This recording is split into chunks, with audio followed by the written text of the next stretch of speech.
Hi friends, എല്ലാവർക്കും നമ്മുടെ ചാനലിലേക്ക് സ്വാഗതം. മിക്കവാറും എല്ലാവരും തന്നെ കുക്കിങ്ങിനായിട്ട് സ്റ്റീൽ പാത്രങ്ങൾ ഉപയോഗിക്കാറുണ്ട്. അതായത് സ്റ്റീലിൻ്റെ പാനോ അല്ലെങ്കിൽ കറി വെക്കുന്ന പാത്രമൊക്കെ എല്ലാവരുടെയും വീടുകളിൽ ഉണ്ടായിരിക്കും. പക്ഷേ ഈ സ്റ്റീൽ പാത്രങ്ങളുടെ ബാക്ക് സൈഡിൽ ഇങ്ങനെ നല്ലപോലെ എപ്പോഴും തന്നെ ഇങ്ങനെ അഴുക്ക് പിടിക്കാറുണ്ട്. ഈ അഴുക്ക് നമ്മൾ സാധാരണ പാത്രങ്ങൾ കഴുകുന്നത് പോലെ ലിക്വിഡ് ഡിഷ് വാഷും അതുപോലെ തന്നെ സ്റ്റീൽ സ്ക്രബ്ബറൊക്കെ ഇട്ട് ഉരച്ച് കഴിഞ്ഞാൽ ഒരു പരിധി വരെയൊക്കെ കളയാൻ പറ്റും. പക്ഷേ എന്നാലും ഇത് മുഴുവനായിട്ടൊന്നും പോവില്ല. നമ്മൾ നല്ല പോലെ ഉരച്ച് കഴിഞ്ഞാലും കുറേയൊക്കെ അവിടെ തന്നെ ഉണ്ടാവും.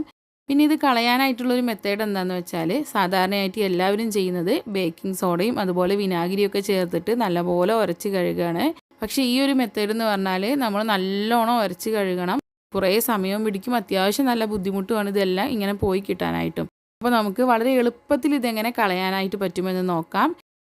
ഈ ഒരു മെത്തേഡിൽ നമ്മൾ ചെയ്യുകയാണെന്നുണ്ടെങ്കിൽ അധികം ഉരച്ച് കഷ്ടപ്പെടേണ്ട ആവശ്യമൊന്നുമില്ല, പെട്ടെന്ന് തന്നെ പോയി കിട്ടും. അപ്പോൾ നമുക്ക് വീഡിയോയിലേക്ക് പോവാം. ഇതിനായിട്ട് ഞാനിവിടെ യൂസ് ചെയ്യുന്നത് ക്ലോറക്സ് ആണ്. ക്ലോറക്സ് നമുക്ക് ഒരുപാടൊന്നും ആവശ്യമില്ല. അടുത്തതായിട്ട് നമുക്ക് വേണ്ടത് ഇതേപോലെ ഒരു ട്രേ ആണ്. നിങ്ങൾക്ക് ഏത് ടൈപ്പിലുള്ള ട്രേ വേണമെങ്കിലും എടുക്കാവുന്നതാണ്. നമ്മൾ ക്ലീൻ ചെയ്യേണ്ട പാത്രത്തിൻ്റെ ബാക്ക് സൈഡ് അതിൽ മുങ്ങിയിരിക്കണമെന്ന് മാത്രം. ഇനി ഞാൻ ഈ ട്രേയിലേക്ക് കുറച്ച് വെള്ളം ഒഴിച്ചു കൊടുക്കുകയാണ്. സാധാരണ പച്ചവെള്ളമാണ് ഒഴിച്ചു കൊടുക്കുന്നത്. അതിലേക്ക് കുറച്ച് ക്ലോറക്സ് ഒഴിച്ചു കൊടുക്കാം. അതിനുശേഷം നമുക്ക് ക്ലീൻ ചെയ്യേണ്ട പാത്രം ഇതേപോലെ വെച്ച് കൊടുക്കാം. ഈ പാത്രത്തിൻ്റെ താഴ്ഭാഗം മുഴുവനായിട്ടും അതിൽ മുങ്ങിയിരിക്കണം. അപ്പോൾ നമുക്ക് കുറച്ച് വെള്ളം കൂടെ ചേർത്ത് കൊടുക്കാം. ഇനി ഈ പാത്രം ഇതിൽ നല്ല പോലെ മുങ്ങി നിൽക്കാനായിട്ട് അതിൻ്റെ മുകളിൽ വെയിറ്റുള്ള എന്തെങ്കിലും ഒന്ന് കയറ്റി വെക്കാം. ഈ പാത്രത്തിലെ അഴുക്കുള്ള ഭാഗം ഈ വെള്ളത്തിൽ നല്ല പോലെ ഇങ്ങനെ മുങ്ങിയിരിക്കണം. ഇങ്ങനെ നമുക്കിത് കുറച്ച് നേരം വെക്കണം. ഞാനിപ്പോൾ ഇവിടെ രാത്രി കിടക്കാൻ പോകുന്ന നേരത്ത് ഇങ്ങനെ വെച്ചിട്ട് രാവിലെ എടുത്തു നോക്കാനാണ് വിചാരിക്കുന്നത്.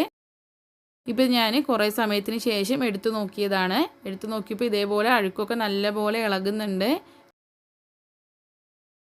ഞാൻ ജസ്റ്റ് ബ്രഷ് വെച്ചൊന്നിങ്ങനെ ഉരയ്ക്കുമ്പോൾ തന്നെ നല്ല പോലെ ഇളകുന്നുണ്ട്. ബ്രഷ് വെച്ചിട്ട് ഞാൻ നല്ലോണം പ്രസ് ചെയ്തിട്ടൊന്നല്ല ഇത് ഉരയ്ക്കുന്നത്. ജസ്റ്റ് ഒന്നിങ്ങനെ ഉരച്ചപ്പോൾ തന്നെ നല്ലോണം അഴുക്ക് പോകുന്നുണ്ട്.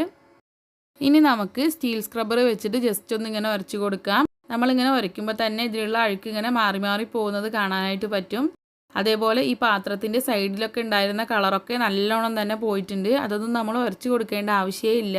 ആ ക്ലോറക്സ് വെള്ളത്തിൽ മുക്കി വെക്കുമ്പോൾ തന്നെ ആ അഴുക്കൊക്കെ പോയി കിട്ടും. പിന്നെ ഈ നല്ലോണം പിടിച്ചിരിക്കുന്നത് മാത്രമേ നമ്മളൊന്ന് ഉരച്ച് കളയേണ്ടതുള്ളൂ. ഇപ്പം ഞാൻ ഈ സ്ക്രബ്ബർ വെച്ചിട്ട് എല്ലാ ഭാഗവും ഒന്നിങ്ങനെ ഉരച്ചിട്ടുണ്ട്.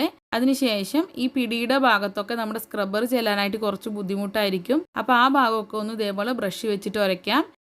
എന്നിട്ട് നമുക്ക് ഡിഷ് വാഷ് ഉപയോഗിച്ചിട്ട് നല്ലോണം ഒന്നും കൂടെ ഉരച്ച് കൊടുക്കാം. ഇപ്പം ഞാൻ ഇതിൻ്റെ എല്ലാ ഭാഗവും തന്നെ നല്ലോണം ഒന്നിങ്ങനെ ഡിഷ് വാഷ് വെച്ചിട്ട് ഇങ്ങനെ ഉരച്ച് കൊടുത്തിട്ടുണ്ട്. ഇതിപ്പോൾ ഞാൻ ഒരുപാട് അങ്ങ് ഉരച്ചിട്ടൊന്നുമില്ല. നമ്മൾ ബേക്കിംഗ് സോഡയും വിനാഗിരിയും വെച്ച് ചെയ്യുന്ന അത്രയൊന്നും ഉരയ്ക്കേണ്ട ആവശ്യമില്ല. നിങ്ങൾ ചെയ്ത് നോക്കിയാൽ നിങ്ങൾക്ക് മനസ്സിലാകും, വളരെ എളുപ്പമാണ്. നമ്മൾ ഈ ക്ലോറക്സ് വാട്ടറിൽ മുക്കി വെച്ച് കഴിയുമ്പോൾ തന്നെ ഇതിലുള്ള അഴുക്കൊക്കെ നല്ലോണം ഇളകിയിട്ടുണ്ടാവും. പിന്നെ അതൊന്ന് നമ്മൾ ജസ്റ്റ് ഉരച്ച് കളഞ്ഞാൽ മാത്രം മതി. ഇപ്പോൾ ഇത് ഞാൻ വെള്ളത്തിൽ കഴുകിയെടുത്തതാണ്. നല്ലോണം തന്നെ പോയിട്ടുണ്ട്. ഇതിൽ അഴുക്കൊക്കെ നല്ലോണം പോയിട്ടുണ്ട്. അതുപോലെ തന്നെ പെട്ടെന്ന് പോയി കിട്ടിയിട്ടുമുണ്ട്.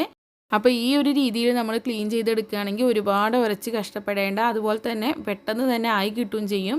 അപ്പോൾ എല്ലാവരും ഒന്ന് ട്രൈ ചെയ്ത് നോക്കണം. എന്നിട്ട് നിങ്ങളുടെ അഭിപ്രായങ്ങൾ കമൻറ്റ് ചെയ്യണം.